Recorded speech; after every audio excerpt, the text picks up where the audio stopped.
j'ai envie de chier sur le gouvernement, j'ai envie de chier sur l'ordre établi, j'ai envie de faire bouger les lignes. Mais la réalité, c'est que Oussama et The Family ont fait beaucoup plus à l'écosystème tech en France que la French Tech d'une manière ou d'une autre. On m'a reproché, quand j'ai lancé Founders, de certainement plus avoir faim parce que j'avais déjà gagné de l'argent, quoi, tu vois. Je me suis endetté pas mal, notamment pour Iconic House. Et je te le dis très honnêtement, c'est quoi le nom du podcast ? À poil et sans filet. À poil et sans filet. Je suis obligé de travailler dans ma tête pour me dire, Thibaut, tu trouveras toujours des solutions, arrête de stresser pour te dire comment tu vas faire payer le remboursement de mois de juin. Je suis passé de 0 à 6 millions d'euros. Je raconte souvent l'anecdote que pendant 15 jours, j'ai eu peur de mourir. Moi, je me suis piégé une grosse fois par une journaliste et ça m'a vraiment mis une claque et depuis, je suis super vigilant. C'est quoi ta recette pour éviter l'échec sur les associations ? Le fait de s'associer avec quelqu'un pour lancer une boîte, c'est...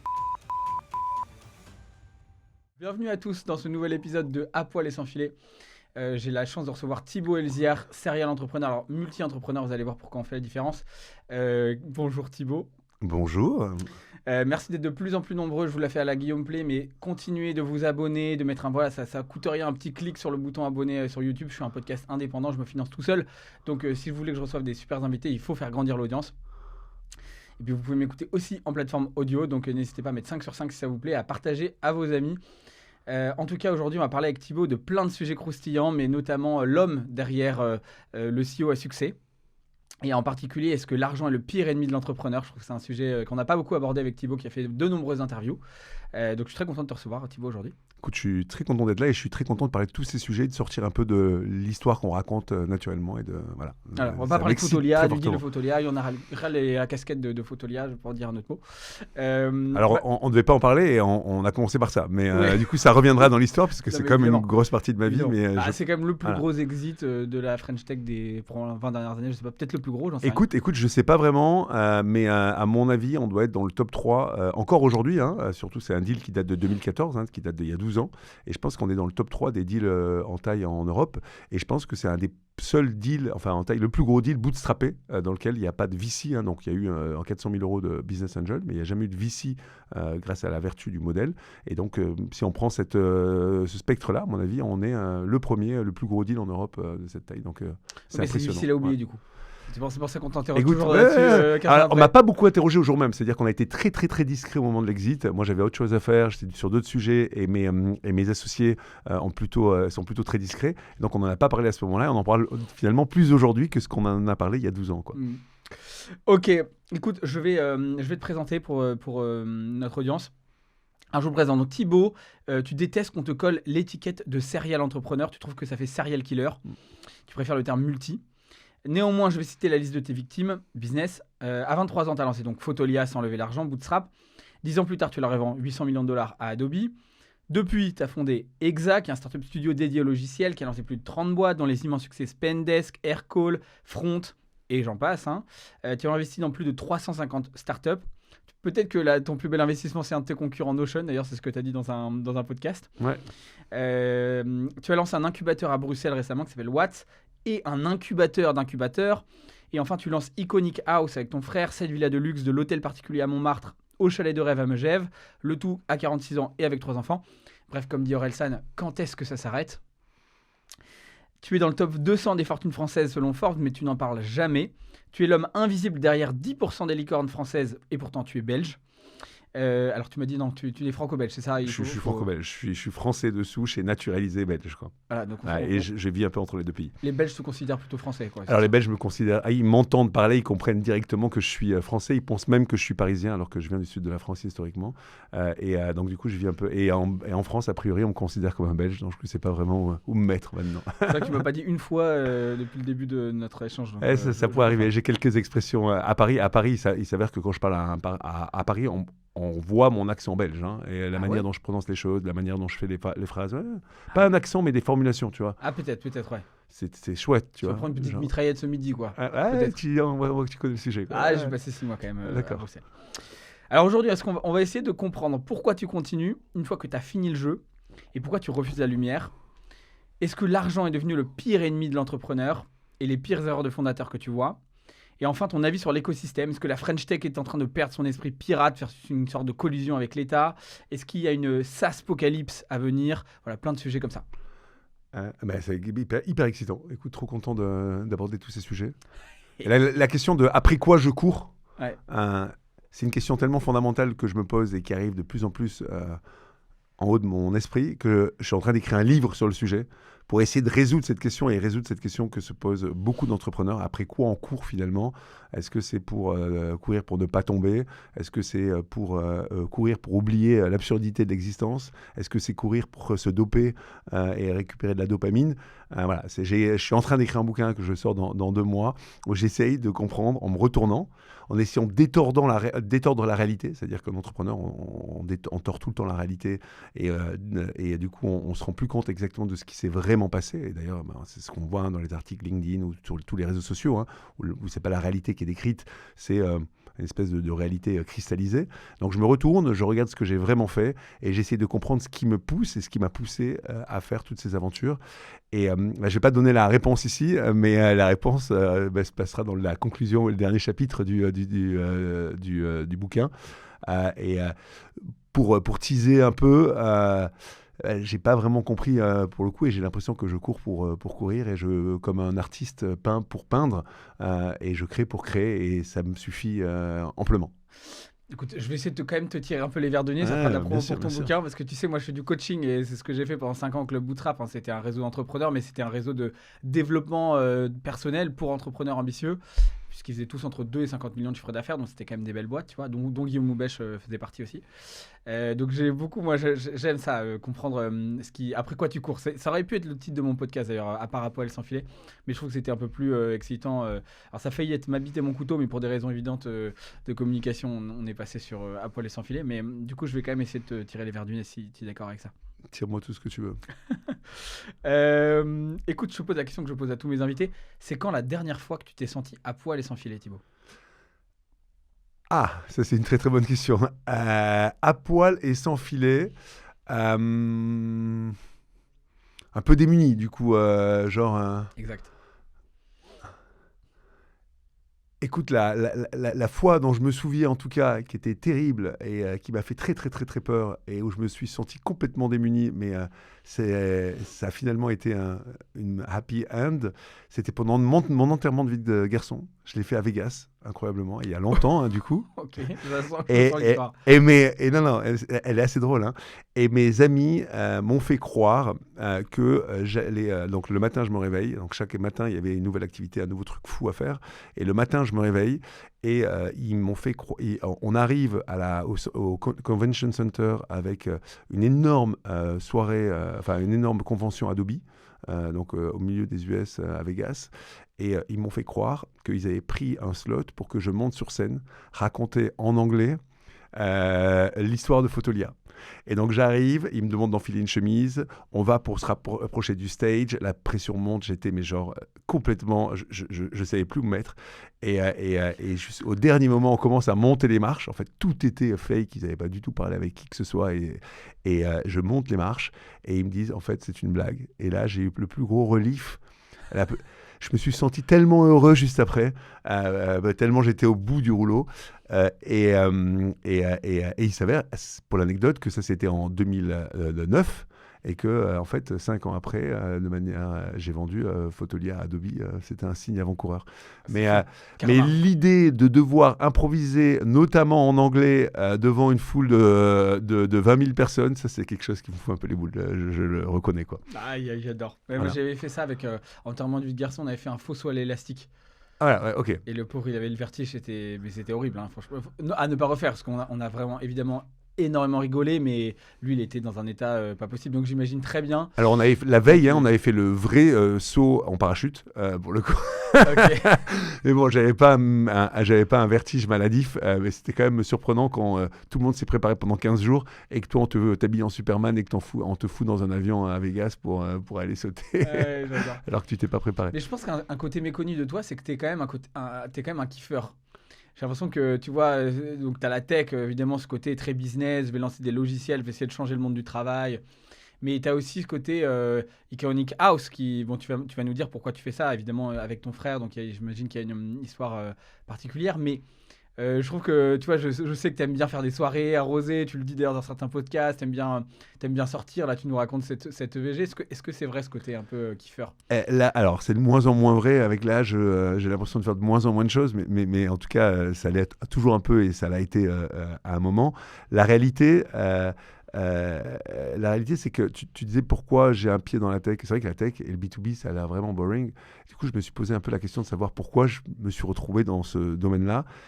Et en réalité, si je reviens à Photolia, on va encore en parler, mais je me suis lancé dans la tech parce que j'aimais ça. Mais Photolia, c'est une banque d'images. Donc, c'est tout ce qui est art visuel, tout ce qui est artistique. C'était photo shooting. C'était assez amusant parce qu'on devait organiser des shootings, parce qu'on était en contact avec des modèles, on était en contact avec des photographes. Et c'est finalement le mix à la fois de cet environnement et de l'environnement tech qui me plaisait. Finalement, j'ai lancé Photolia, qui m'ont donné plein d'idées de B2B SaaS, donc je me suis retrouvé un peu malgré moi à lancer un studio dans le SaaS B2B. Et en fait, je me suis retourné il y a 5 ans en me disant, il me manque quelque chose. Il me manque ce côté un peu Dionysos, hein, ce côté un petit peu kiff, ce côté visuel, ce côté artistique. Je suis fan d'architecture et j'avais envie de faire quelque chose de plus tangible. Et c'est pour ça que je suis parti complètement de manière orthogonale dans le domaine du luxe, dans le domaine des maisons.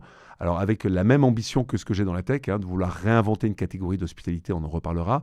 Mais honnêtement, ça me fait un bien fou. Et aujourd'hui, vraiment, mon temps est partagé entre les deux univers, quoi. Et je kiffe à la fois la tech parce que c'est quelque chose que je connais, puis ça bouge énormément, hein, c'est kiffant.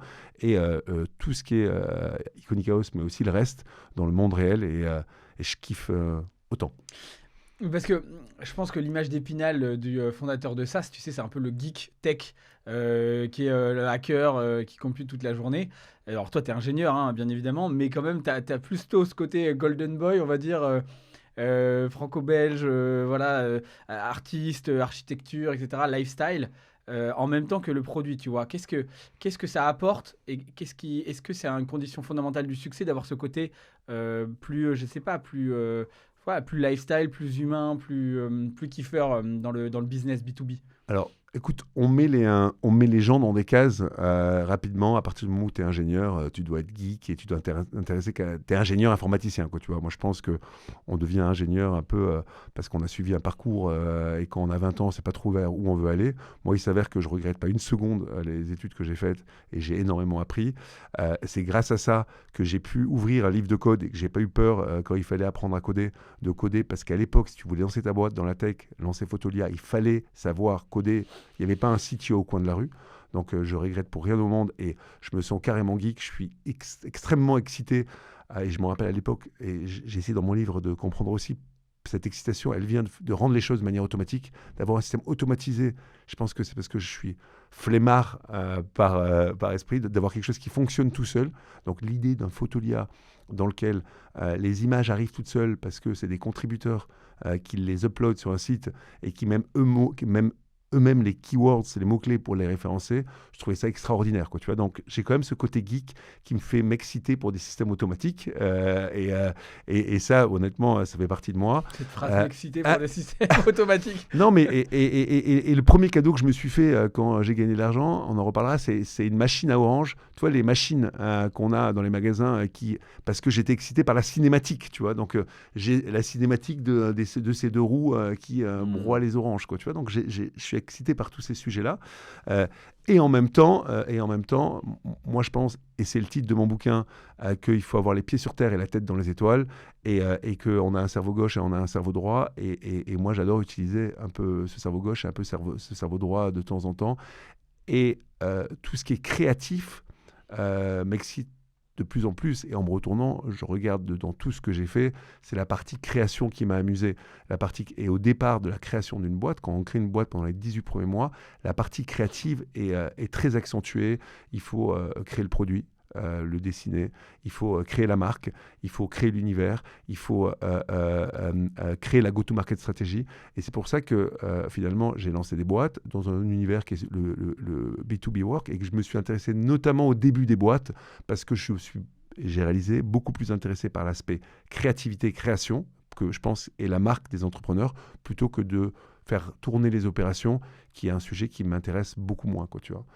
Et voilà, donc la création pour moi, c'est l'âme et le moteur de tout. Alors en parlant de ce moteur de création, d'où ça t'est venu en fait?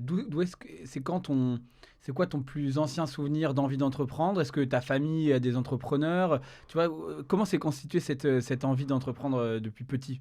Top. Un instant dans votre épisode. Tout le monde attendait le Bitcoin à 250 000, voire 1 million de dollars pendant ce bull run. Et pourtant, le marché a surpris tout le monde et on est en plein bear market. Franchement, dans ces moments-là, c'est un peu décourageant. Et moi, j'y vois aussi une opportunité d'achat. Et du coup, j'ai cherché une plateforme sérieuse pour m'y remettre et je suis tombé sur Bybit EU. C'est la version européenne de Bybit, qui est la deuxième plateforme de crypto-monnaie mondiale qui opère dans un cadre sécurisé en Europe et en France grâce à Mika. Mais surtout, ils ont une Mastercard qui permet de payer avec ces crypto-monnaies dans la vraie vie. Les courses, les restaurants, les abonnements, ça marche partout et c'est compatible avec Apple Pay et Google Pay. Tu as aussi 2 à 10% de cashback sur tes dépenses et jusqu'à 50 € remboursés sur tes abonnements type Netflix ou Amazon Prime. Alors tu peux créer ton compte via mon lien et faire ton premier dépôt et automatiquement tu participeras aussi à un tirage au sort pour gagner des AirPods Pro. Les liens et les conditions sont en commentaire et je remercie Bybit de sponsoriser cet épisode. À bientôt. Écoute, j'en parle aussi, et c'est le travail que je fais, mais mes parents ne sont pas entrepreneurs. Ma mère est avocate, mon père est historien, et donc et ma mère est avocate dans le sud de la France, donc elle a créé son propre cabinet d'avocat, donc c'est une forme d'entrepreneuriat, mais je n'ai pas vécu dans un berceau entrepreneurial, libéral, capitaliste, plutôt complètement le contraire. Et quand je remonte à où c'est né, j'ai raconté une petite anecdote, mais j'ai fait Centrale à Lyon, une école d'ingénieur, et le premier jour, je me suis mis avec une nana que j'ai rencontrée qui venait de l'autre côté de la rue de l'EM Lyon, donc qui est l'école de management qui est juste en face de Centrale, et les gens de l'EM Lyon, surtout les étudiants, il y a plus de mecs chez les centraliens. Exactement. Et il y a peut-être un peu plus de nanas chez les EM Lyon. Et il s'avère à cette époque que tous les gens de l'EM Lyon venaient déjeuner au restaurant universitaire de l'école de Centrale. Et donc tout le monde se croisait à ce moment-là. C'était le seul moment où tout le monde se croisait parce que les gens venaient d'univers complètement différents. Et j'ai rencontré cette personne, Éléonore, pour ne pas la citer. Et en fait, je suis tombé dans un autre monde, celui du business, que je ne connaissais pas du tout. Et j'ai commencé à suivre les cours de manière un peu anonyme de l'EM Lyon. Et ça m'a passionné. Et j'ai notamment fait partie d'un projet de création d'entreprise en mode complètement illégal, parce que j'étais de manière informelle. En fait, à l'EM, tu dois créer une entreprise, comme dans beaucoup d'écoles de commerce. Tu passes les 6 premiers mois à faire semblant de créer une boîte. Il s'avère que que l'équipe crée un café à thème dans Lyon. Et moi, j'avais la flemme, encore une fois, c'est quand même un moteur, je vois, de mes idées. J'avais vraiment la flemme d'aller dans Lyon faire des sondages. Tu sais, à l'époque, quand tu lançais une boîte, il fallait faire remplir 1000 études de marché, etc. On le fait beaucoup moins depuis. On va peut-être le refaire. En B2C, ça a peut-être du sens, mais en tout cas, en B2B, comme on dit. B2B, je ne l'ai jamais fait, moi. Et d'ailleurs, je me suis toujours gardé de bien le faire parce que ça ne donne pas forcément les bonnes indications si tu veux faire des choses nouvelles. Mais bon, bref, en B2C, tu le fais. Il fallait descendre dans Lyon, arrêter les passants et leur faire rentrer 1000 sondages. Ça me faisait chier de faire ça. Et donc, c'est à ce moment-là que j'ai eu la première idée de me dire, on va envoyer par email à toutes les promos un sondage avec un formulaire inclus dans l'email. À l'époque, tu pouvais inclure un formulaire directement en mettant ton nom, ton prénom, cocher des cases directement dans le contenu de l'email à toute la promo. Et pour faire ça, j'ai dû ouvrir un livre de code. J'ai dû apprendre à coder et j'ai envoyé cet email à 600 personnes et au bout de 10 minutes, tu avais 300 réponses dans une base de données. Il n'y avait plus rien à faire, plus rien à bouger. Et là, honnêtement, j'ai eu un eureka moment. Je me suis dit, c'est un truc de fou. On peut, avec la tech, régler des problèmes réels. Et pour moi, c'est là que ça a commencé. C'était pas lié à gagner du pognon. C'était pas c'était pas ma motivation. Ma motivation, c'était de régler avec quelque chose d'un peu d'unique et nouveau, quelque chose un problème concret, quoi, tu vois, voilà. Tu rêvais de faire quoi quand tu étais petit ? Écoute, je rêvais de faire quoi quand j'étais petit ? Alors, j'avais un problème quand j'étais petit, c'est que tu as une injonction à avoir une passion, tu vois. Et moi, j'étais pas passionné d'un sujet en particulier. J'étais passionné de tout. Il y avait plein de choses qui m'amusaient, mais il n'y avait pas un sujet dans lequel je passais ma vie, pour lequel je passais du temps. Par exemple, ma sœur elle était fan d'équitation. Elle faisait 10 heures d'équitation par semaine et tout le monde lui répétait que c'était extraordinaire. Et moi, quand on me posait la question de savoir ce que j'avais envie de raconter, j'avais aucune idée, quoi, tu vois. Par contre, il y a eu un truc que je voulais faire, c'était la bio. J'étais hyper fan de biologie. Alors, ne m'explique pas La pourquoi. SVT, comme on dit. Exactement, les SVT à Sciences de la l'époque. vie et de la terre. Voilà. Et j'étais, depuis la 5e, complètement fan de ça. Mais j'ai réalisé que j'étais pas du tout fan de tout ce qui était sang, de tout ce qui était machin, etc. Du coup, je me suis dit, c'est pas pour moi ces études. Il va falloir que je fasse autre chose. Ma sœur, pareil, avait ce même dégoût du sang et elle a fini médecin chirurgien. Donc, finalement, on peut aller contre sa nature. Et j'étais un peu comme tous les, peut-être comme tous les jeunes de l'espace, assez fasciné de l'époque, fasciné par l'espace. Quoi, tu vois, j'avais quand même ce rêve. Il y avait et ça a justifié un des projets que j'ai fait récemment. J'avais envie de toutes les sondes. Tu sais, on envoyait des sondes dans l'espace pour découvrir, pour voyager au-delà du système solaire, pour faire des voyages intergalactiques, pour aller découvrir finalement quel est le sens des choses et quel est le sens de la vie, et de savoir surtout s'il y a d'autres personnes ailleurs. Et ça, je me rappelle qu'à une époque de ma vie, ça m'a fasciné.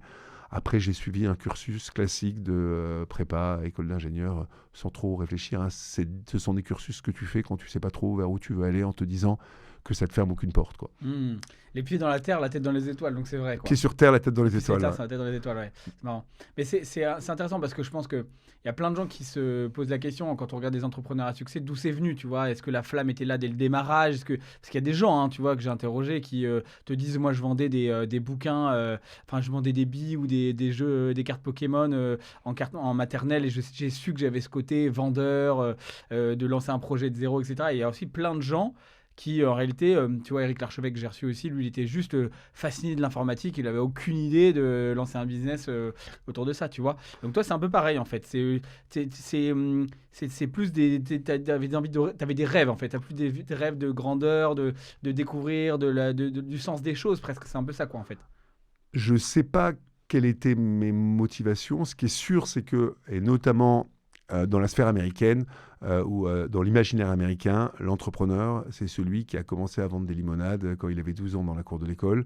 Alors j'ai fait, et il s'avère, un petit troc de stylo à billes. J'ai changé des stylos, tu vois, des stylos encre, Daniel Echter, Waterman, etc., contre des très beaux Reynolds que j'achetais pour 2 balles au prix unique local, tu vois. J'ai l'impression d'être un ancien quand je raconte tout ça. Moi, je trouve que dans l'imaginaire américain fait croire que l'entrepreneur commence par le commerce. Et le business, moi, c'est pas du tout la conception que j'en ai. Donc, il s'avérerait que être entrepreneur commencerait à finalement vendre une chose contre de l'argent, et on parle tout le temps effectivement du stand de limonade. C'est vraiment l'image d'Épinal de l'entrepreneuriat américain et du début d'un esprit entrepreneur. Pour moi, en tout cas, je trouve pas que mes motivations sont très loin d'être celles-là. Elles ont été ça a été beaucoup plus complexe. Ça a été notamment une fascination pour l'informatique et pour les choses automatiques, un petit peu comme Eric le décrivait. Le fait de vouloir renverser les business à la papa. Donc, en gros, moi, j'ai voulu renverser les banques d'images, par exemple, là, pour le premier business que j'ai lancé, les banques d'images historiques, c'était des banques d'images traditionnelles. Il y en a une qui appartenait à Getty Group, qui était les milliardaires du pétrole, et l'autre qui s'appelait Corbis, qui appartenait en personnel à Bill Gates. L'idée, pour moi, c'était, je trouvais ça poussiéreux, et j'avais envie de pousser les murs et de les faire tomber, quoi, tu vois. Et de manière générale, à chaque fois, j'ai envie d'aller débroussailler les choses, d'arriver à quelque chose de nouveau, quelque chose d'unique qui vienne faire tomber ce qui existait avant, quoi, tu vois. Donc c'est plutôt ça mes motivations. Ça n'a jamais été l'argent. Pas du tout. D'ailleurs, sinon, j'aurais jamais lancé Photolia, qui sur le papier au départ était quelque chose de pas très vertueux sur un marché qui était finalement assez petit. Et j'ai eu la chance incroyable que ce marché en fait s'avère être beaucoup plus grand que ce que je le pense, parce que en baissant le prix des images, on a ouvert un nouveau marché, quoi, tu vois. Donc, mais ça, c'est quelque chose que tu peux pas prévoir. Mais voilà, donc mes motivations sont beaucoup plus complexes. Elles naissent certainement de traumatismes beaucoup plus grands, mais elles sont pas monétaires, quoi, tu vois. C'est jamais ça qui m'a poussé. Je me suis toujours dit, je fais ce que j'aime et ce qui me plaît. Et derrière, si je le fais bien, si je le fais longtemps et si je mets du cœur à l'ouvrage, ça va marcher et ça va être un succès par ailleurs financier, quoi, tu vois. C'est intéressant que tu dises que tu sois pas motivé par l'argent parce que euh, déjà, moi, ça me semble pas négatif d'être motivé en partie par l'argent. Sinon, faut pas faire de l'entrepreneuriat, tu vois. C'est aussi une façon de s'enrichir, de construire une famille, enfin, tu vois, de sécuriser ta famille, de pouvoir voir sur le long terme, etc. Donc, je pense qu'il y a aussi en France ce tabou, ce dégoût parfois de l'argent qui est problématique. Tu me diras ce que tu en penses.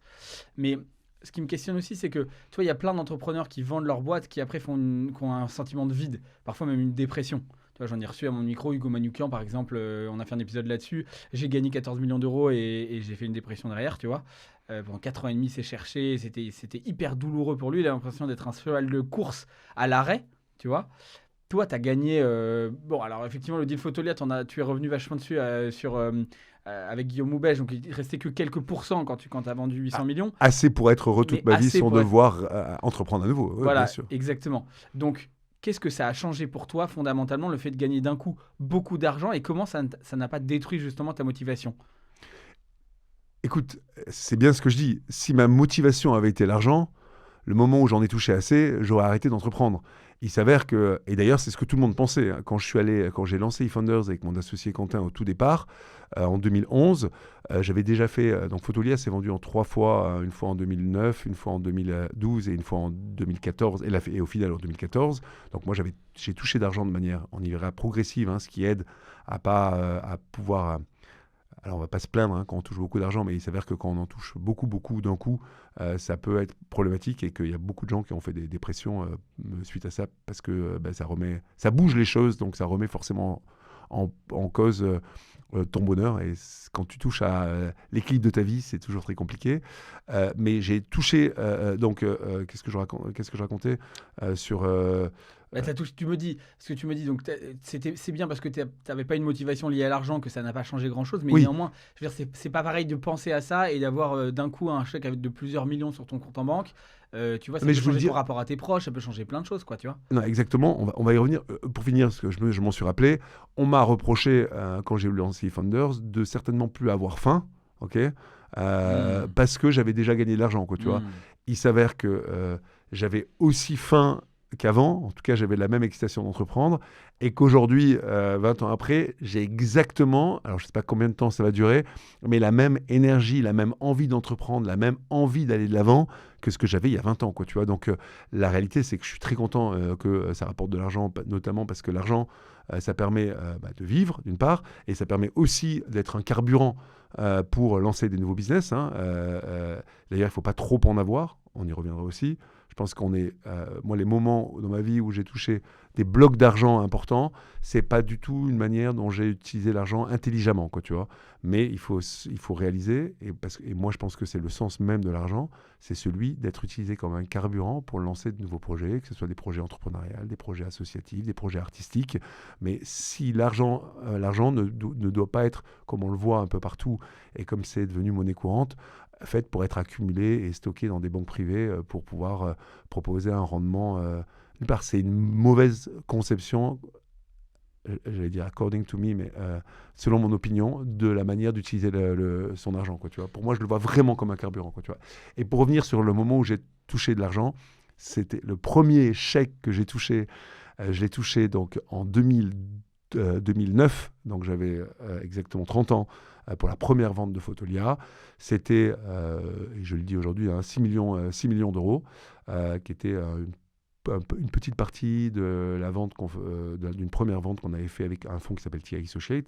Je suis passé de zéro ou de moins beaucoup à 6 millions d'euros. C'est vrai que ça a été dur, et ça a été tellement dur que je raconte souvent l'anecdote que pendant 15 jours, j'ai eu peur de mourir. Chaque fois que je traversais la route, Je regardais 15 fois, mais j'ai une espèce de toc, de traumatisme, alors je vous rassure, hein, ça ne s'est plus passé depuis, mais où je m'étais dit, c'est dommage, après tout ça, alors que je n'avais pas fait grand-chose encore, de mourir et de ne pas pouvoir profiter, quoi. Et il s'avère que cet argent, ce que ça m'a permis de gagner, c'est pas mal de liberté. La réalité, c'est que quand tu as de l'argent, tu peux choisir au dernier moment. Moi, je suis quelqu'un qui n'aime pas s'organiser à l'avance. J'aime bien improviser. Et l'improvisation coûte cher. Je me rappelle, à l'anniversaire de mes 26 ans, le moment où tu perds cette carte 12-25 ans qui te donne une réduction sur tes transports, j'étais vraiment au bout de ma vie parce que je me suis dit, Thibaut, maintenant, tu vas devoir prendre tes billets de train 3 semaines avant. Et ça me minait vraiment l'existence parce que j'avais l'impression d'être en cage, quoi, tu vois.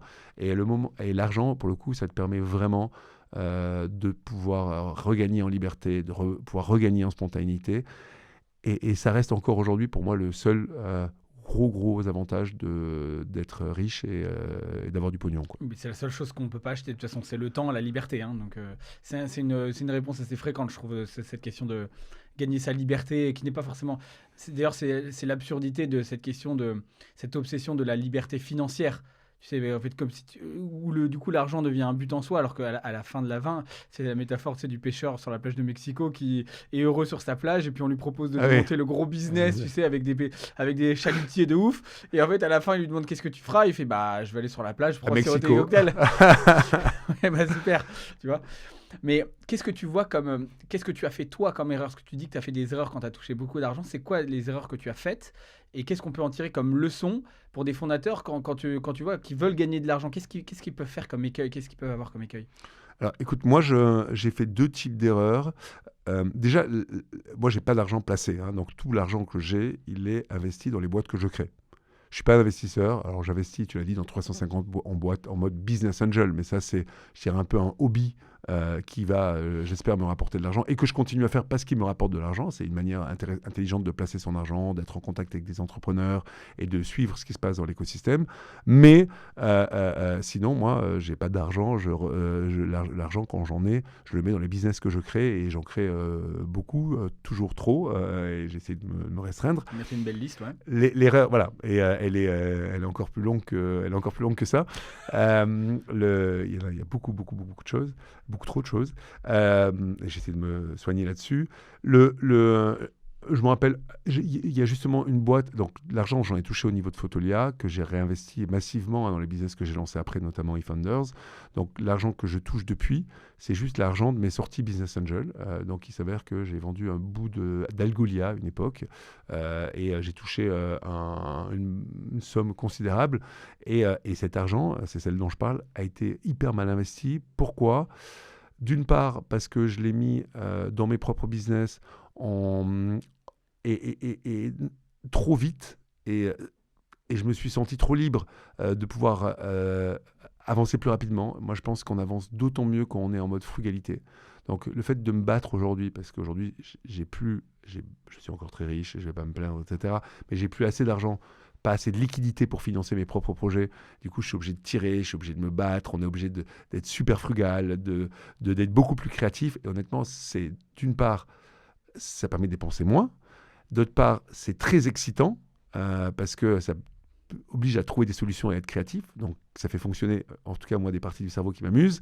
Et en plus, c'est très efficace. C'est que souvent, on trouve des meilleures solutions, quoi, tu vois. Donc, je suis super content et je le vis dans le Watt aujourd'hui, hein, l'incubateur dont tu parlais à Bruxelles. On a un budget très limité pour le financement du projet. On a fait le projet dont on rêvait et on est en train de faire le maîtrise, c'est-à-dire qu'on a les entrepreneurs généraux qui sont revenus avec le vrai prix que ça allait coûter. Et il y a une différence énorme.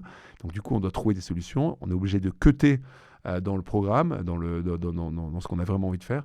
Et toutes les coupes qu'on fait, c'est des bonnes coupes qu'on aurait dû faire de toute façon, quoi, tu vois. Donc ça te permet de rentrer plus en détail, de t'approprier mieux les choses. Donc moi, je pense qu'on marche mieux en mode frugalité. Et les erreurs que j'ai faites aussi avec cet argent, c'est d'investir pour le coup, parce que investir, c'est une manière facile d'utiliser de l'argent. C'est-à-dire que quand tu entreprends, finalement, ça prend du temps quand même, quoi, tu vois. Et investir, ça va beaucoup plus vite. Et tu peux vouloir investir en t'achetant soit des choses qui te font plaisir, et là, il s'avère business, soit des choses qui sont socialement intéressantes et qui te valorisent, quoi, tu vois. Tu veux dire quoi? Des montres, des voitures Et c'est généralement des mauvais investissements parce qu'ils sont drivés pour les mauvaises raisons. Moi, par ailleurs, alors montres, etc., ça m'intéresse. Alors j'en ai une ou deux, mais ça ne m'intéresse pas vraiment.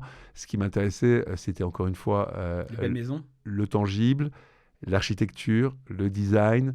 Et j'avais co-acheté un magazine qui s'appelait Good Life et Ideate, dans lequel j'ai mis 2 millions d'euros, ce qui était le plus gros investissement que j'avais jamais fait à ce moment-là.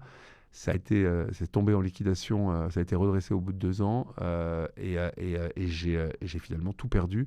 J'ai jamais autant perdu d'argent si rapidement, quoi, tu vois. Et en fait, j'avais investi dans un truc parce que ça me plaisait, parce que j'adorais le secteur, sans vraiment me pencher sur la chose, sans avoir non plus, parce que j'étais minoritaire, une quelconque possibilité d'intervenir pour aider ou soutenir la chose. Et voilà. Et ce que j'ai fait, ce que je fais mal aussi, c'est faire des coups. Donc chaque fois que j'ai voulu faire un coup, c'est-à-dire investir en me disant ok, il y a un truc à faire, j'investis dans un truc et je le revends dans 6 mois. Alors pour le coup, ça n'a jamais fonctionné, quoi. Par exemple, tu as un exemple là-dessus? Ouais, alors je vais en parler. J'avais acheté bon, ça va faire bondir certains, mais j'avais acheté. Je suis fan depuis très longtemps d'un artiste. Et j'étais fan de lui avant d'avoir l'argent pour me payer ses œuvres, qui s'appelle Christo, qui est cet artiste qui emballe les monuments. Il a fait le Pont Neuf, le Reichstag et récemment l'Arc de Triomphe. C'est cet artiste qui me plaît pour plein de raisons, certainement parce qu'il a les pieds sur terre aussi et la tête dans les étoiles et que j'aimais bien que c'est un architecte devenu artiste, quoi, tu vois, et il a cette double casquette d'être très créatif et en même temps très précis et très ingénieur.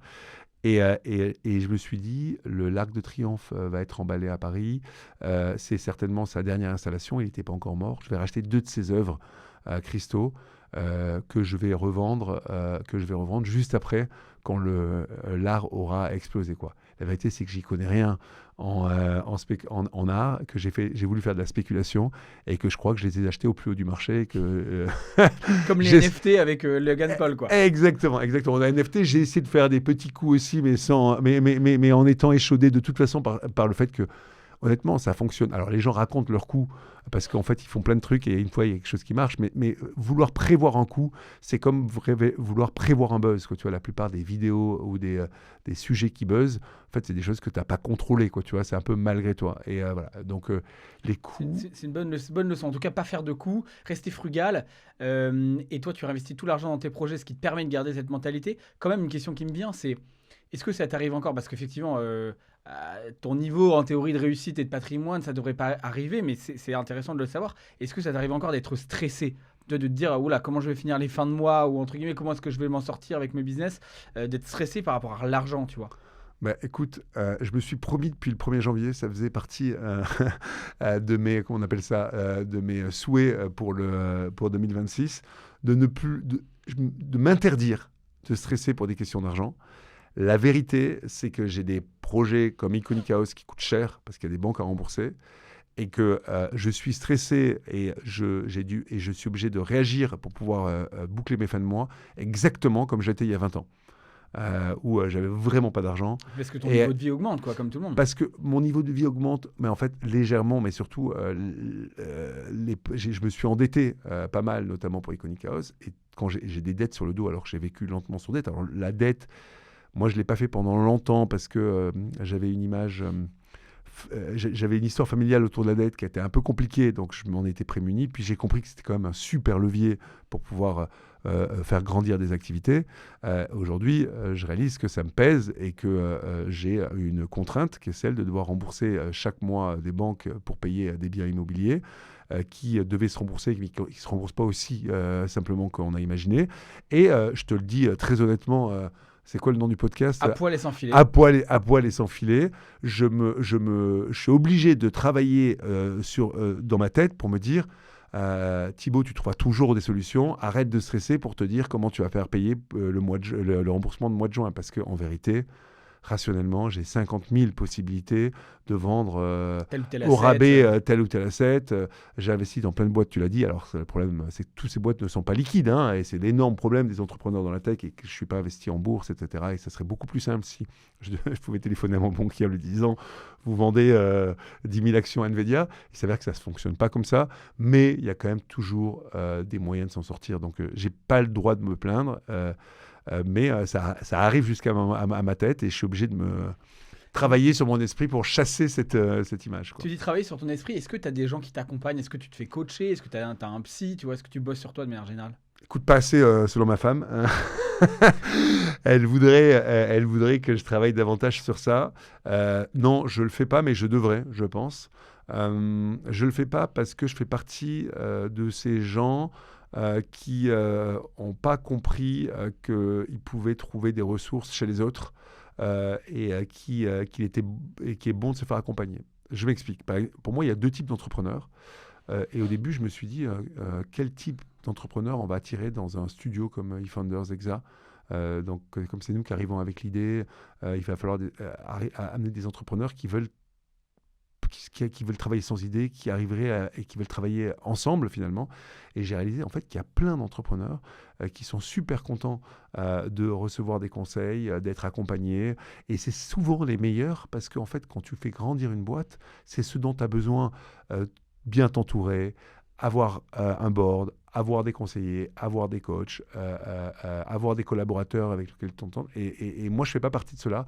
Je n'ai pas de gens, le nombre de personnes que j'admire est vraiment limité, le nombre de personnes auxquelles je demande des conseils est extrêmement limité, et du coup je vis un peu dans ma bulle.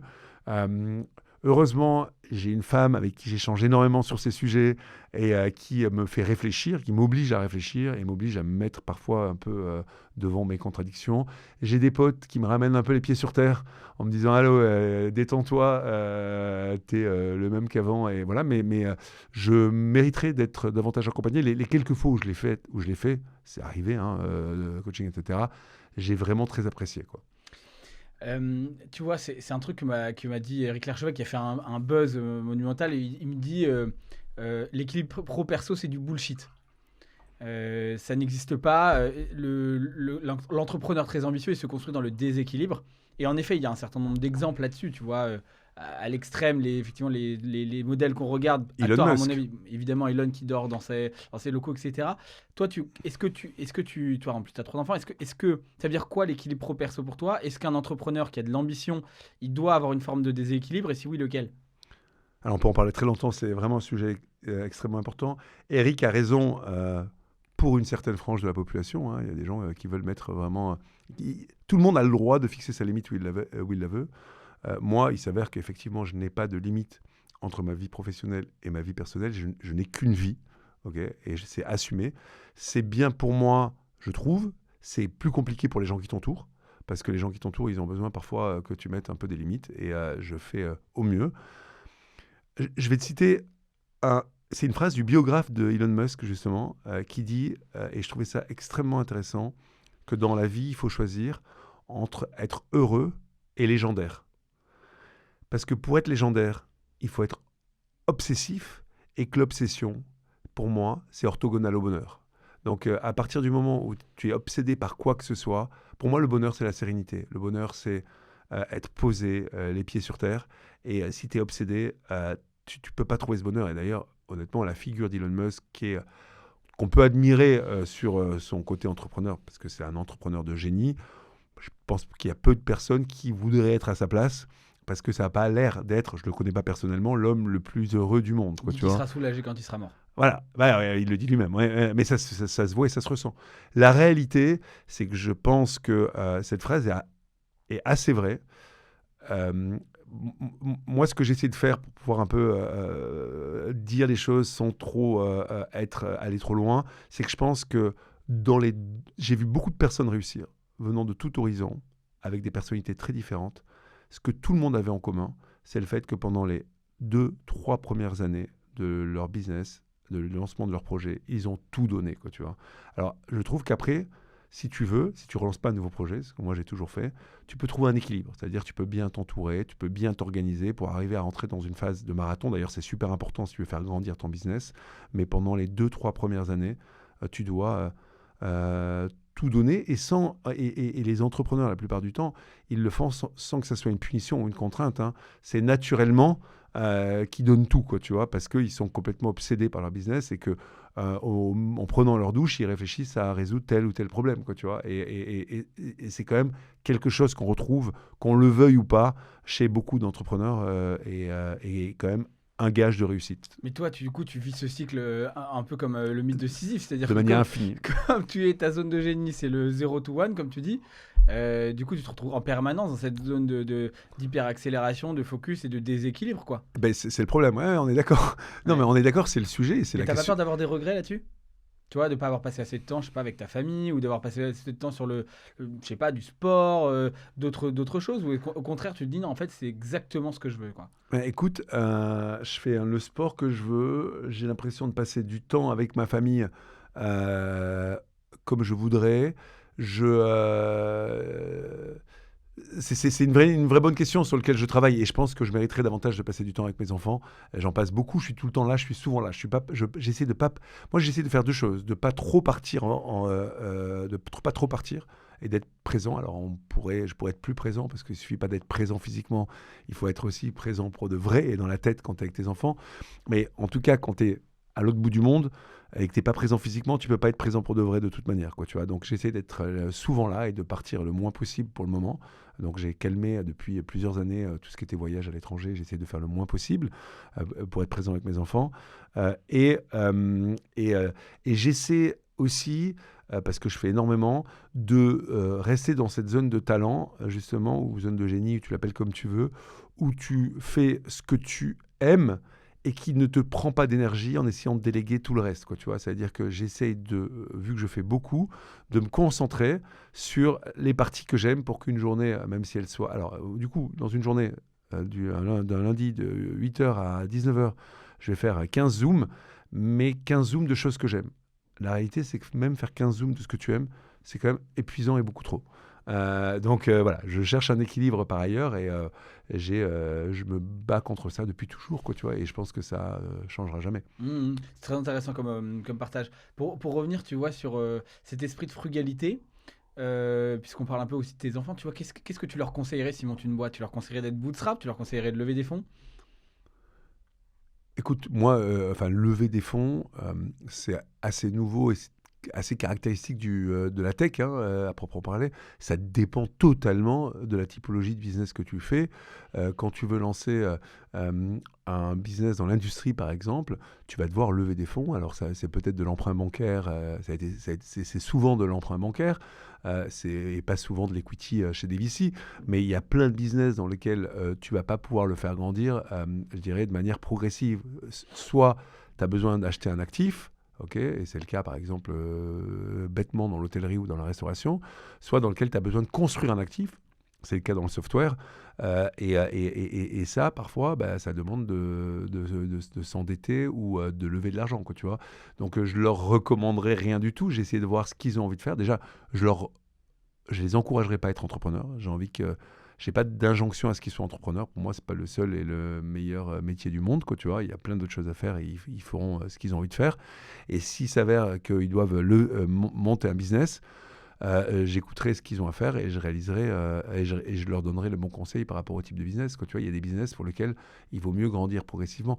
C'est Après, quoi les types de business qui sont particuliers? Parce que moi, comme j'ai fait le club Bootstrap, tu vois, j'ai quand même vu des business bootstrap absolument absurdes, genre une boîte d'électronique de pointe qui aurait dû lever peut-être des dizaines de millions et qui a fonctionné parce qu'il y a tout un système de subvention en France qui a réussi à faire quasiment 7-8 ans comme ça, avec du CIR, avec des crédits recherche, etc., avec une toute petite équipe d'ingénieurs, qui a été vendu 65 millions récemment, donc c'est un énorme exit en France. peut-être que si elle avait levé de l'argent, elle aurait été vendue 65 milliards et ça aurait été la première grosse décacorne européenne. Qui est intéressant ton point de vue.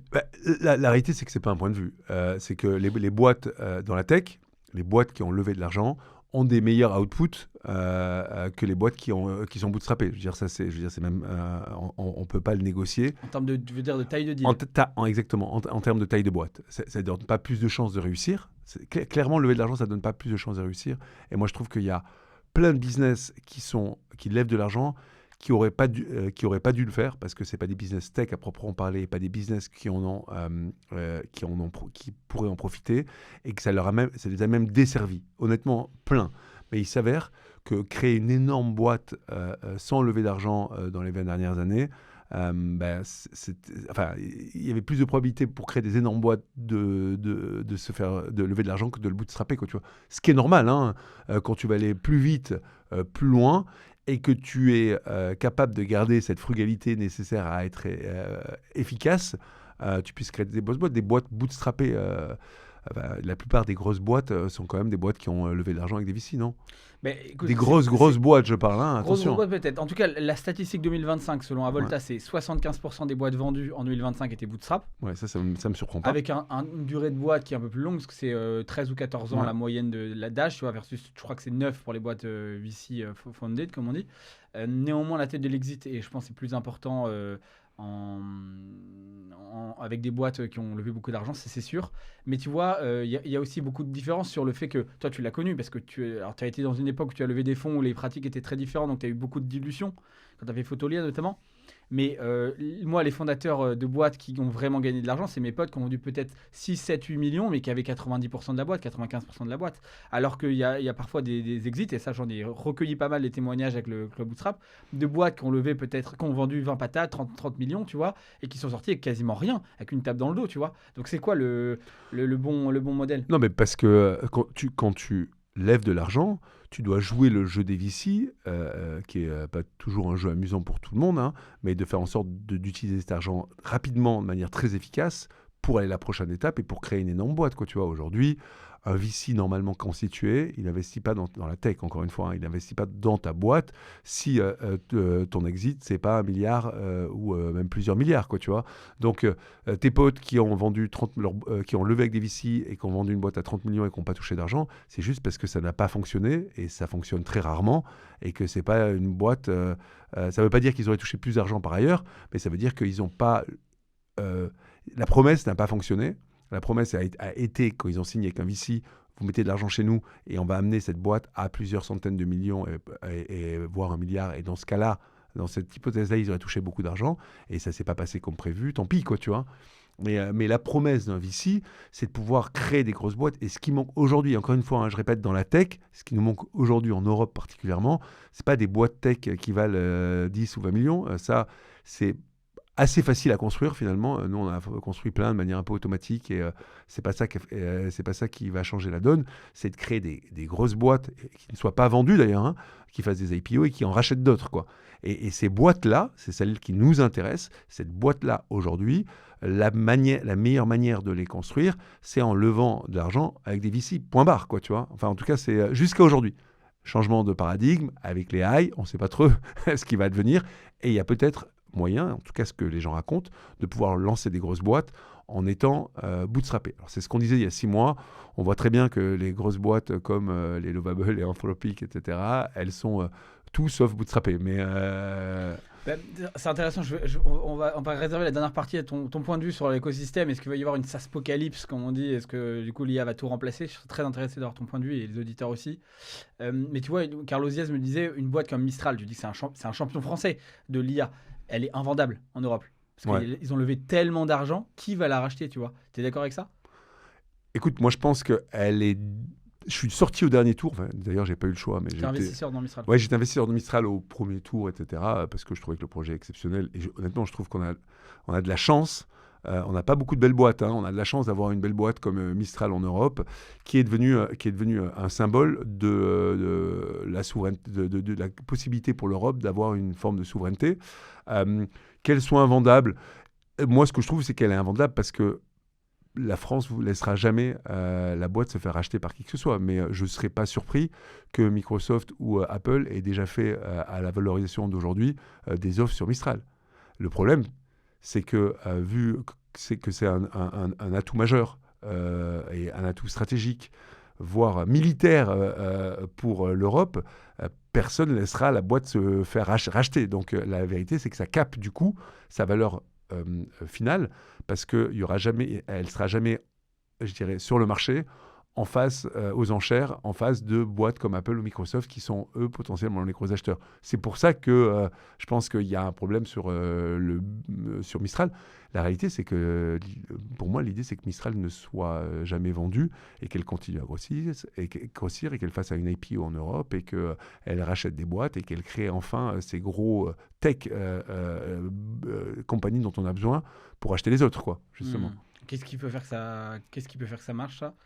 Bah, honnêtement, Mistral aujourd'hui, il y a une aide de l'État à travers, je crois, des contrats de vente étatiques gouvernementaux qu'on reproche à chaque fois, mais qui sont un fonctionnement qui existe aux États-Unis et qui a montré son fonction. SpaceX, par exemple, a reçu pas mal de contrats d'État, hein, et je crois qu'il y a une injonction du gouvernement français aux boîtes du CAC 40 à utiliser Mistral, et ils ont raison de le faire fonctionner.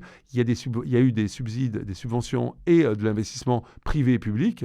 Maintenant, il faut que la boîte attire les meilleurs profils et grandisse. Elle a les bonnes personnes à sa tête. Honnêtement, ça pourrait devenir un gros succès, hein. On verra ce que ça donne. Moi, je trouve qu'ils ont beaucoup de mérite et qu'on doit les encourager. Voilà. Ok, donc en fait, toi, ton parti pris, c'est de dire qu'il faut créer des champions français. Qui lèvent d'ailleurs européens. Mais là, les levées de Mistral, c'est essentiellement des fonds américains et anglo-saxons plutôt, non? Non, il y a eu aussi, il y a pas eu aussi un gros investissement la boîte qui fait les imprimantes pour Nvidia, qui est une boîte justement hollandaise qui a investi énormément d'argent. La réalité, c'est que je m'en mode d'où vient l'argent, honnêtement. Ce qu'il faut, c'est qu'on crée des gros projets mais tu vois, elles n'appartiennent plus à la fin, elles n'appartiennent plus à la France, puisque elles appartiennent à des fonds étrangers. Alors, il faudrait voir, je ne sais pas quel pourcentage de fonds étrangers il y a chez Mistral, mais la détention, c'est une chose. La réalité, c'est qu'est-ce que ça... Le nombre de personnes que ça emploie, et honnêtement, aujourd'hui, le bureau principal reste encore ici à Paris, j'ai l'impression, et l'aura que ça donne. Moi, ce qui manque le plus en Europe, c'est de croire que depuis l'Europe, c'est possible, quoi, tu vois. Et pour moi, ça renvoie cette image-là, et c'est ça le plus important, finalement, que ça soit... qu'il y ait des fonds européens ou asiatiques ou américains dans le capital. Ça ne change pas. Ça donne, ça renvoie une bonne image. C'est un rôle modèle. Et on se dit que si eux y sont arrivés, nous aussi, on peut y arriver, quoi, tu vois. Et pour moi, c'est ça qu'on doit toujours dire et redire. Et donc Yann Lequin qui a levé 1 milliard d'euros en arrivant pour lancer sa startup sur son nom, quoi. En fait, c'est purement sur son nom et sur son CV. Toi, tu penses que c'est une bonne chose? Écoute, il a un bon nom, il a un bon CV. Moi, j'ai pas mis parce que j'ai trouvé que c'était une levée retail. C'est-à-dire que j'ai reçu 12 SPV de gens qui voulaient que je rentre. J'ai l'impression que ma grand-mère a voulu rentrer. Et quand tu es business angel, moi, je suis pas un investisseur professionnel, hein, je rentre en business angel. J'aime bien me sentir un peu particulier et avoir eu l'opportunité de rentrer dans le deal. Là, l'opportunité était ouverte à tout le monde, quoi, tu vois. D'ailleurs, je me demande dans quelle mesure c'est légal de faire appel à tant de personnes pour pouvoir ouvrir le capital. Ça s'appelle l'appel à l'épargne publique.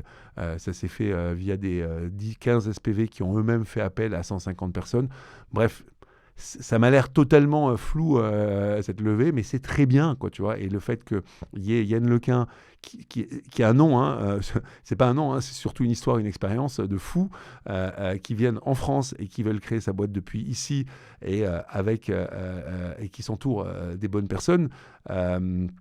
Du coup, de Alex Lebrun, hein, qui a qui a quitté Nabla pour rejoindre la boîte. Honnêtement, c'est une équipe du tonnerre de Dieu. Ils vont certainement recruter des gens excellents et ça nous donne une chance peut-être de créer des leaders de demain, quoi, tu vois. Donc oui, il faut encourager et tant mieux. Alors moi, j'ai pas investi dans la chose, mais j'aurais pu. Pourquoi tu fais pas comme Xavier Niel avec Jean de la Roche-Brochard et Kima? Pourquoi tu crées pas une équipe professionnelle d'investissement pour pouvoir avoir, je sais pas, un impact plus grand, une professionnalisation plus importante? Parce que j'ai pas les liquidités pour le moment. J'ai pas l'argent pour pouvoir mettre autant. Alors j'ai investi beaucoup, mais c'est depuis 2009. Et pour l'instant, moi, ce que j'ai adoré, c'est rencontrer les entrepreneurs. J'adore rencontrer les entrepreneurs. un entrepreneur, et c'est ça qui me nourrit à plein de niveaux. Donc, j'ai pas voulu intermédier la chose. Il s'avère que Xavier Niel, il est très occupé et qu'en plus, c'est pas quelqu'un qui vient de la tech à proprement parler. Il vient des telcos. Donc, les gens de chez Kima, c'est un monde qui est connexe, mais c'est pas son monde à lui, quoi, tu vois. Moi, c'était mon monde. J'avais besoin de parler avec ces gens, quoi, tu vois. Peut-être que si un jour je gagne un peu d'argent et que j'ai trop d'argent et que je ferai quelque chose de similaire, ou en tout cas, j'irai plus loin dans ce que je fais aujourd'hui, quoi.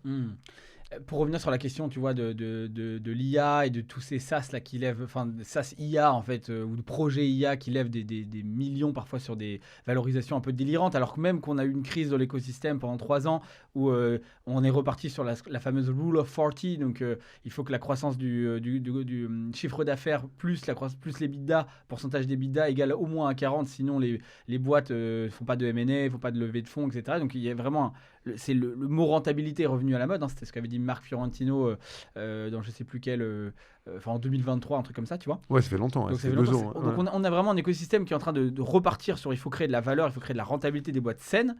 Pourtant, sur l'IA, c'est tout l'inverse. Est-ce que c'est une bulle aujourd'hui, selon toi? Est-ce qu'on va vers une SaaSpocalypse, c'est-à-dire qu'en gros, toutes les boîtes logicielles vont crever parce qu'il y a des agents IA faits par des gosses de 20 ans qui vont toutes les remplacer? C'est quoi ton avis? Écoute, c'est pas évident à lire, hein, parce que tout bouge très très très vite aujourd'hui. Moi, je suis persuadé que le software va continuer d'exister. Le SaaS, la plus belle, pour moi, définition du SaaS, ou la plus belle même caractérisation du SaaS aujourd'hui, c'est Claude. Hein. Claude, c'est un logiciel qui tourne sur un serveur en mode SaaS. Hein. Tu payes chaque mois avec du dépassement hors forfait si tu dépenses plus de crédit. Donc, en gros, Claude, c'est un SaaS, hein. Point barre. Hein. Donc, le SaaS va pas disparaître. Aujourd'hui, il y a de plus en plus de software. Tout se softwareise davantage et tout va être software, à proprement parler. La question, c'est qu'est-ce qu'il en est des incumbents, des softwares qui existent déjà et comment ils vont évoluer, quoi, tu vois. La réalité, c'est que je pense qu'il y a quand même une commoditisation du code, c'est-à-dire que c'est de plus en plus facile de coder, ça c'est sûr et certain. Mais la réalité, c'est qu'elle n'a pas commencé avec Claude, elle a commencé depuis 10 ans.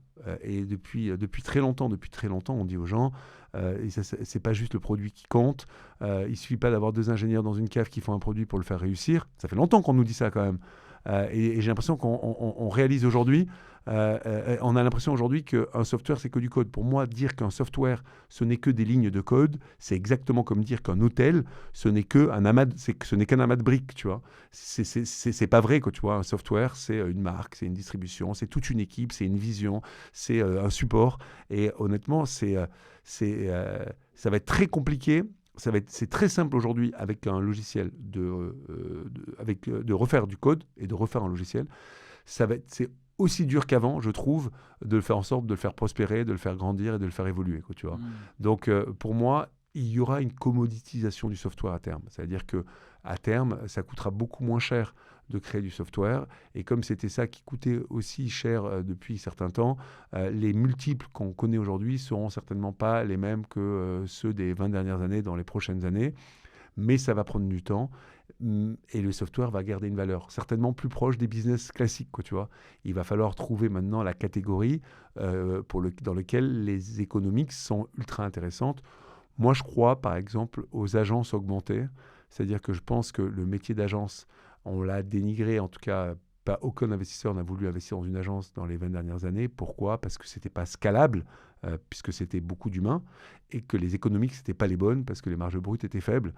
Il s'avère que si tu prends le modèle d'agence dans lequel tu rajoutes une couche logicielle pour pouvoir augmenter chaque employé, tu peux arriver potentiellement à faire des business très vertueux, quoi, tu vois, qui ceux-là seront pas forcément commoditisable parce que tout le monde, tu pourras créer un logiciel spécifique à ton agence et avoir les bons humains et ceux qui auront attiré les bons humains pourront mieux performer que les autres, quoi, tu vois.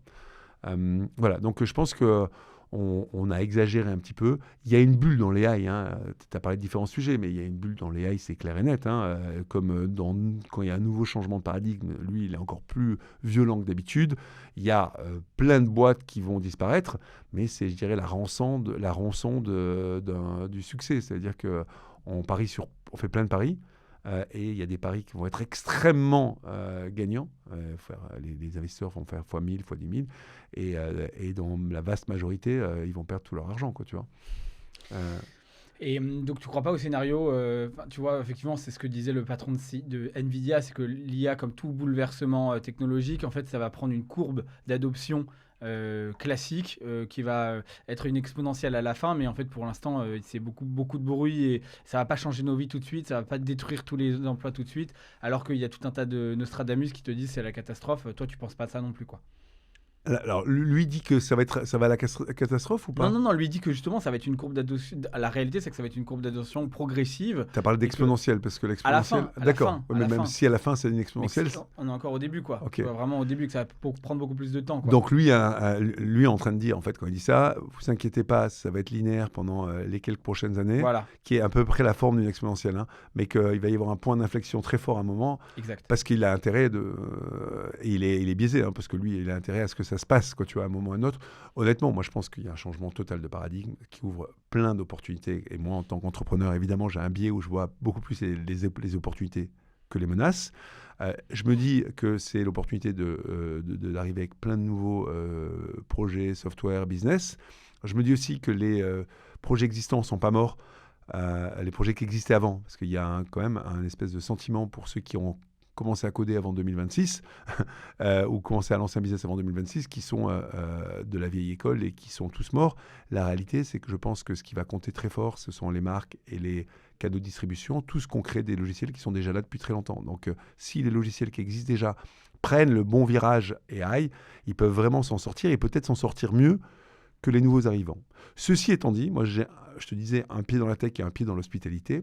Dans notre business d'hospitalité, l'AI, avec tous les gens avec qui on travaille, que ce soit pour les gens de service, que ce soit les artisans, que ce soit les gens avec lesquels on construit les maisons, l'AI ne change absolument rien. C'est-à-dire que parfois, j'ai l'impression d'être schizophrène et de vivre dans un monde dans lequel l'AI n'a pas du tout d'impact, et un monde dans lequel l'AI est en train de tout bouleverser, notamment le secteur tertiaire, quoi, tu vois. Et je ne sais pas ce qu'il en est, mais en tout cas, moi, je trouve qu'on s'affole un peu. Je suis hyper impressionné à chaque fois que j'utilise une AI. Je trouve que c'est très mauvais une AI pour commencer. Pour commencer, ce qui est dur, c'est d'arriver avec la flamme, d'arriver avec l'envie, d'arriver avec le projet, d'arriver avec le concept, d'arriver avec le contexte. Et ça, une AI peut faire. Elle n'a pas d'envie à proprement parler. Elle ne sait pas où elle veut aller, ce qu'elle veut construire. Et elle est très forte pour la suite, pour les 80%. Et elle est très mauvaise pour finir, en tout cas aujourd'hui. Le mot qui fait mouche dans un discours, le petit pixel qui va bien, la petite ligne de code qui change la donne, le petit bout d'interface auquel on a pensé. Toutes ces choses-là, je trouve que c'est bien. Et c'est le cas de tout le monde aujourd'hui. Tu commences à faire pour un texte, par exemple, à faire ton texte en draft, tu le passes dans ton AI qui va te corriger les fautes et améliorer certaines tournures. Mais après, tu passes 20 minutes dessus pour pouvoir l'améliorer et te l'approprier et le faire tien, quoi, tu vois. Et ce que je pense, moi, c'est que l'AI, elle va surtout déplacer l'endroit où on positionne notre énergie, quoi, tu vois, pour beaucoup de métiers. Il y a beaucoup de métiers, il y a plein de métiers qui vont être disruptés et plein de métiers qui vont disparaître, mais il y a encore beaucoup de métiers sur lesquels ça va juste déplacer la fonction. On va, et j'espère, travailler beaucoup plus sur le fond et avoir, vu que la production est extrêmement rapide, beaucoup plus passer du temps sur le fond et sur la réflexion en amont. Sur le pourquoi. C'est l'avantage de l'humain face à l'IA, c'est le pourquoi. Je vais te dire, nous, on a organisé des stages no-code pour enfants l'été dernier. Donc, on avait des licences. Alors, on est encore frugal, hein, on n'avait pas beaucoup d'argent. En plus, c'était des stages gratuits. Et c'était des gamins de 7 à 14 ans. C'était une semaine, donc du lundi au vendredi. Du lundi au jeudi, ils n'avaient pas le droit. L'idée, c'est qu'ils construisent leur prompt, c'est-à-dire réfléchir à ce qu'ils veulent faire et pourquoi ils veulent le faire. Et ils faisaient ça sur des feuilles de papier, en équipe.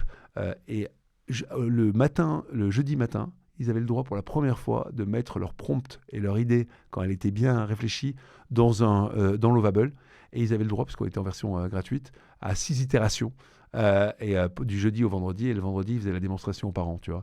Et du coup, vu que la production est accélérée, en fait, ça te donne beaucoup plus de temps pour la réflexion, et j'espère que ça va aller dans ce sens-là, quoi, tu vois. Pour finir, il y a Paul Graham Paul Graham, donc le fondateur de YC, qui dit quelque chose qui est aussi, en plus d'être un hacker, d'être un développeur, c'est un peintre. Et il dit dans un essai, parce qu'il écrit des essais exceptionnels, que quand il peint une nature morte, il met 2 jours à set-up la nature morte, et pendant les 9 mois pendant lesquels il la peint, il regrette de l'avoir set-upée ainsi.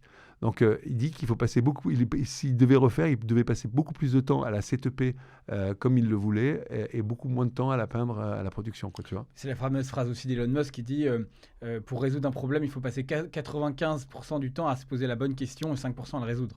Voilà, mais exactement ça. Le résoudre, on sait faire maintenant. A priori, ça marche super bien. J'ai fait les maths de ma fille hyper complexes. Alors, je pensais que j'avais un niveau correct hier avec Claude. Et il m'a résolu le problème comme il se devait. Et donc, la résolution, on s'en fout. La question, c'est quelle question on doit se poser, effectivement. Quel sujet mérite d'exister dans un monde où tout va être possible, entre guillemets, en termes de production? Exactement. Dans la phrase Claude, make me this, moi, la question aujourd'hui, c'est la valeur, elle est dans le this, quoi, tu vois. Why is this et what is this? Exactement. Très intéressant.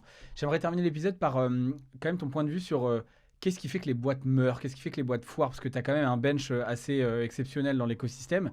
Selon toi, c'est quoi les 3 raisons les plus communes de la mort d'une startup? Je croyais que tu allais me parler de ce que je pensais de l'écosystème French Tech. Ah bah on peut y aller aussi, hein, tu vas nous le dire à la fin. Ouais. Non, mais pourquoi 3 boîtes honnêtement, c'est des stats assez classiques, hein, je ne vais pas réinventer la roue et c'est écrit partout, hein, c'est clairement, moi de ce que je vois dans les boîtes que je crée avec Exa ou dans mon portfolio Business Angel, c'est des fondateurs qui ne s'en donnent pas, la plupart du temps.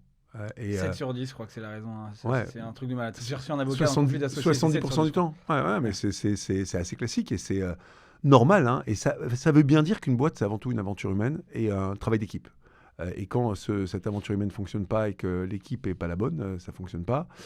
Deuxièmement, c'est souvent soit avoir trop levé d'argent et se mettre dans un mode qui n'est pas adapté à celui de la boîte, ou soit ne pas savoir en lever. Donc le manque d'argent ou le trop d'argent. Le trop d'argent tue autant que le manque d'argent pour moi. Hein. J'ai vu plein de boîtes lever de l'argent sur des business qui n'en méritaient pas à ce moment-là et donc du coup ou alors trop tôt et donc du coup de se mettre dans une phase alors qu'elles sont par exemple pré-product market fit. Et le 3e point qui ferait qu'une startup disparaisse, c'est effectivement qu'au bout de quelques années, on n'a pas atteint notre product market fit et que l'injonction quand même dans la tech et dans les startups, c'est d'avoir une croissance exponentielle et de profiter de ça. C'est pas une PME digitale, enfin en tout cas dans le monde dans lequel je vis. Et parfois, tu n'as pas obtenu ton product market fit parce que tu n'as pas fait un produit que les gens veulent. Hein. Make people something want, quoi, tu vois. Et tu es dans une croissance linéaire et c'est pas la boîte que tu avais envie de créer. Donc, à ce moment-là, il faut se poser la question de savoir si tu ne dois pas faire autre chose, quoi, tu vois. Oui, il y a plein de fondateurs qui ont du mal à juste mettre le bouton stop parce que c'est le biais d'ancrage. En fait, tu as passé tellement de temps que tu te dis ça va finir par marcher, alors qu'en fait, il faut être rationnel et se dire là, il n'y a plus aucune chance. Il faut mettre. Mais il y en a beaucoup. Hein. Enfin, moi, sur la partie linéaire il y a des boîtes qui vivotent à 1 million, 2 millions de CA et c'est pas nul, tu vois, mais qui du coup n'auront jamais aucune expérience de. Après, c'est OK. Hein. Je veux dire, si tu es OK, toi, en tant que founder, de te dire j'ai fait une super boîte digitale avec une croissance linéaire qui permet de me payer, de payer mes employés. Pourquoi pas? Mais c'est souvent pas l'aspiration des gens ils sont là parce que s'ils sont là et qu'ils sont dans la tech, qu'ils l'ont enlevé avec des VC par exemple, c'est qu'ils veulent aller beaucoup plus loin et qu'on veut qu'ils aillent davantage loin, quoi. Comment tu t'es prémuni du risque parce que toi, tu as un associé depuis très longtemps qui s'appelle Quentin Nickmans, qui est plus invisible que toi, je dirais, même si toi, tu n'aimes pas trop être dans les médias, mais qui lui est assez discret quand même, j'ai l'impression en tout cas, encore plus que toi. Tu t'es associé avec ton frère. J'imagine que tu t'es associé avec d'autres gens pour plein de projets, mais c'est quoi ta recette pour éviter l'échec sur les associations? Comment tu travailles l'association? Alors déjà, quand on me pose la question de savoir quel est le premier conseil que je donnerais à un entrepreneur, je lui dis toujours la force de l'association. Le fait de s'associer avec quelqu'un pour lancer une boîte. C'est une chance extraordinaire qu'on a de compléter ses imperfections. Et je crois que les gens le mesurent pas assez, quoi, tu vois. C'est une chance géniale. Et c'est pour ça que moi, je condamne un peu les solo founders, parce que être solo founder, c'est ne pas avoir saisi cette chance de travailler. Alors au-delà au-delà du fait que ça soit beaucoup plus sympa de partager une aventure à deux, à trois ou à plusieurs, humainement, je trouve que c'est super important de pouvoir pallier ses faiblesses en s'associant avec la bonne personne. Et moi, c'est ce que j'ai essayé de faire. Alors, avec Robin, pas forcément. Je l'ai fait parce que j'avais envie de travailler avec mon frère et que on avait envie de construire quelque chose ensemble. Et alors on n'est pas totalement complémentaires. On est pareil sur beaucoup de sujets. Et ce qui est très intéressant, notamment en matière de goût, on a les mêmes goûts et comme on est dans un monde dans lequel le goût est quand même le fil directeur, ça permet d'aller plus vite. Après, on n'est pas sur nos skills et nos aptitudes totalement complémentaires. Avec Quentin, en revanche, mon associé dans eFounders, on est très complémentaires et c'est pour ça qu'on a choisi de travailler ensemble. Lui va apporter le côté rigoureux, structuré, je lâche jamais rien, et moi je vais apporter le côté fougueux, entrepreneurial, ultra créatif, quoi, tu vois. Et on n'est pas des caricatures on a tous les deux les pieds sur terre et la tête dans les étoiles, mais à deux, on est encore plus clairement les pieds sur terre et la tête dans les étoiles, quoi, tu vois, et qui est pour moi la recette et la formule magique pour réussir une entreprise, quoi, tu vois. Mais Voilà. pour autant, il ne faut pas attendre le bon cofondateur pour se lancer, parce que sinon tu peux attendre très longtemps. Si tu t'associes mal, malheureusement, ça peut mal finir. Tu vois, même moi, je l'ai vécu. Ouais. Si tu n'as pas bien parlé du deal de départ, etc., ça peut très mal se terminer sur la suite, tu vois. Donc, quoi ton Les conseil? conseils. Alors déjà moi, je pense. Enfin, beaucoup de gens valorisent le fait que les gens se connaissent depuis très longtemps. Moi, je trouve que ça prémunit pas devant des problématiques. Le fait de lancer sa boîte avec ses potes, quoi. Voilà, Par c'est exemple, vrai. l'image. Honnêtement, je pense qu'il n'y a pas de corrélation entre les gens que tu connais depuis 1 ou 2 mois. Il faut quand même connaître un peu la personne avec qui tu vas te lancer et des personnes que tu connais depuis 5 à 10 ans, parce qu'il y a d'autres problématiques. Quand tu connais quelqu'un depuis longtemps, il y a d'autres problématiques qui rentrent en jeu. Quand tu travailles avec ton frère notamment, il y a d'autres problématiques qui rentrent en jeu. Par contre, ce auquel je crois, c'est que deux personnes bienveillantes fonctionnent l'une avec l'autre.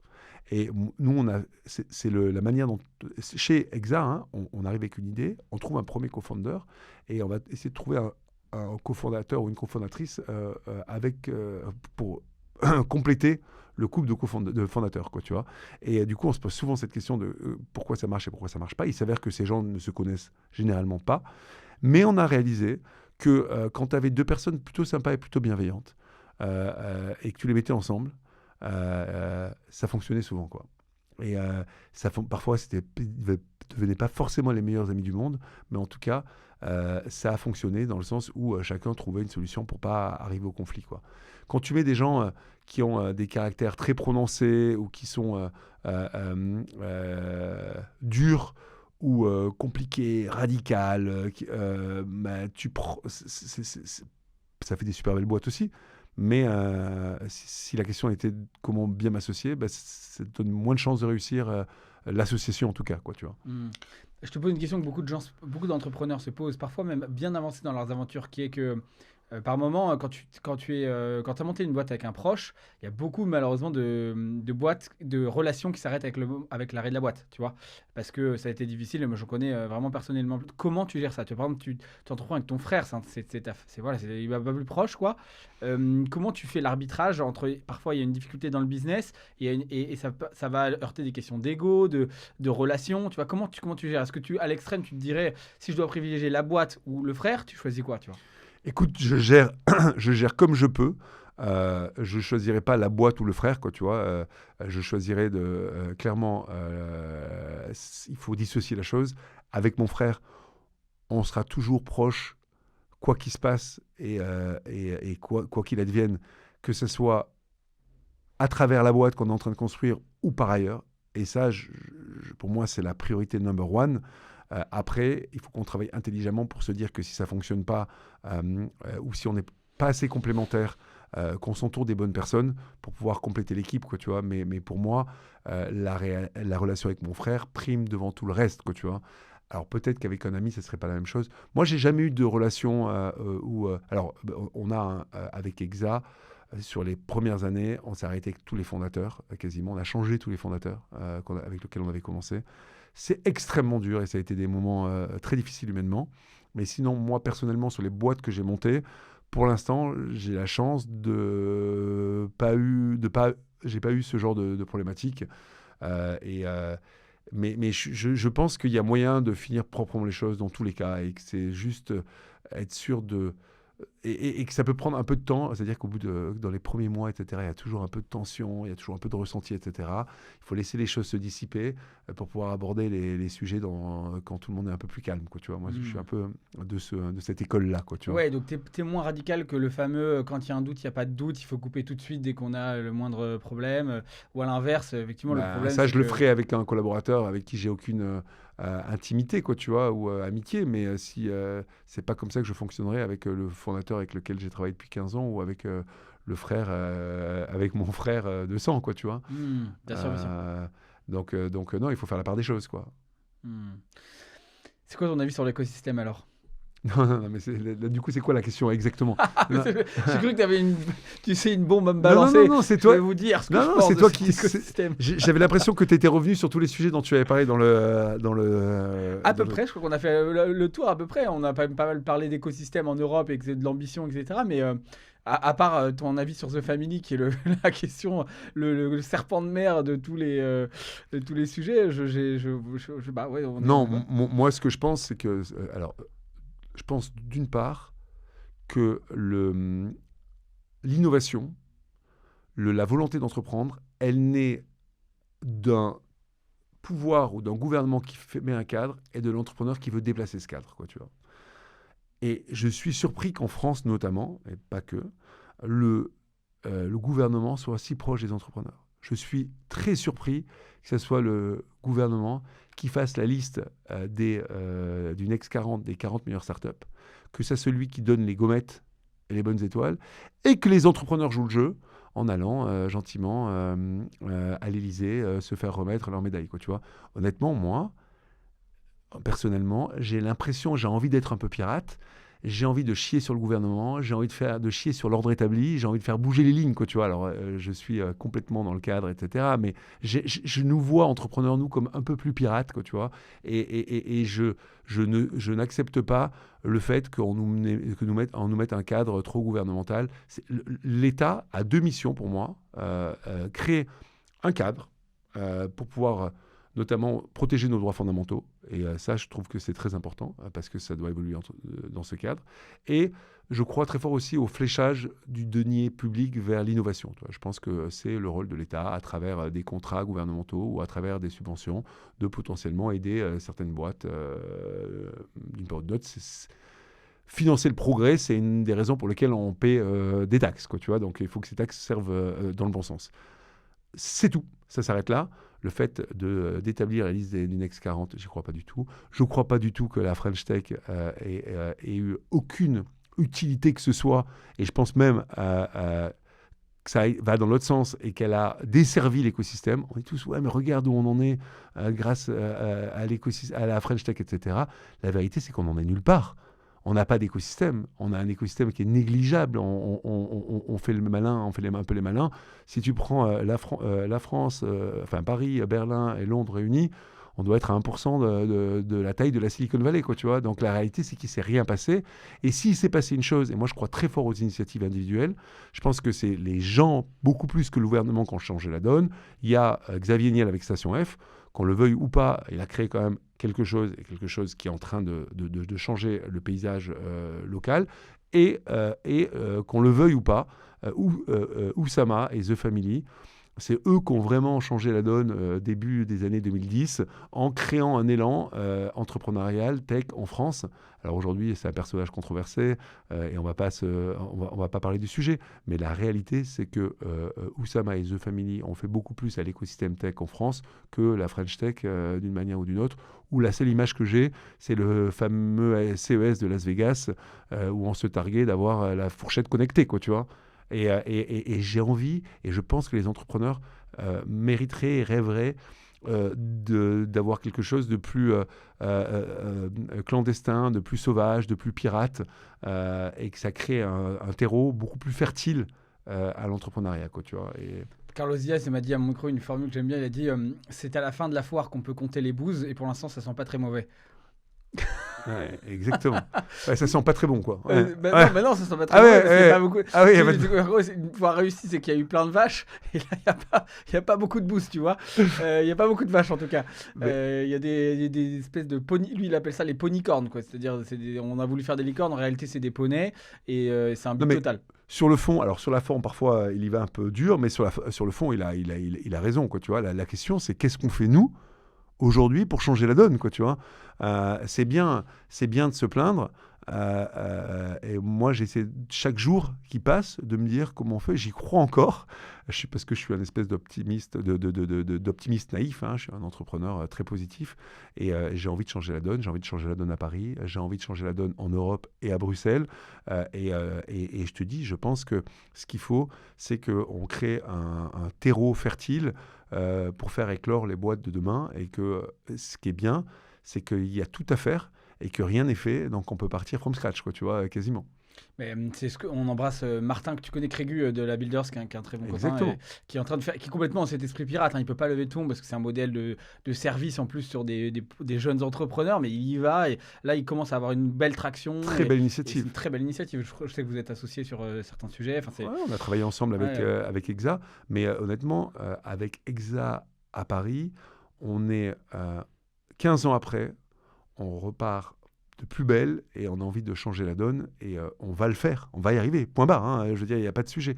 Et demain, j'ai envie de prouver, honnêtement, San Francisco, il se passe quelque chose d'exceptionnel en ce moment, tout le monde se donne le mot et tout le monde y va là-bas. Bah, toi aussi, hein.